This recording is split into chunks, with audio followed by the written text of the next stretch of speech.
Atėjus rudeniui svarbiausia pasirūpinti augintinio kailių ir pėdutėmis. Kodėl? Apie tai šį rytą kalbame su Brigita. Rudenį oras tampa drėgnas ir vėjuotas, o pasivaišymai dažnai baigėsi purvinomis letenomis bei šlapiais kailio galiukais.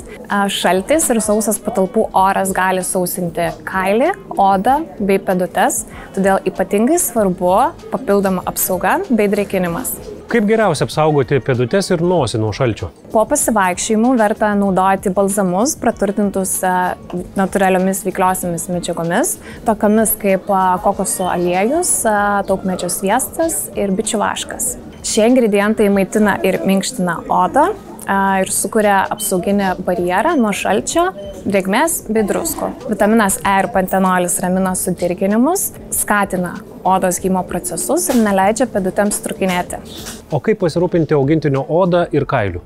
Kasdien tinkamos naudoti purškiamos priemonės, praturtintos alavijų ekstraktu, šilko baltymais ir B grupės vitaminais. Šie ingredientai maitina, drėkina ir suteikia kailiui žvilgesio, neleidžia jam lūžinėti, taip pat elektrintis. Beta-gliukanai stiprina odos barjerą, o natūralūs eteriniai aliejai suteikia gaivos ir padeda išlaikyti sveiką ir švarę odos būklę. Rudens sezonu tokia priežiūra yra paprasta, bet labai svarbi.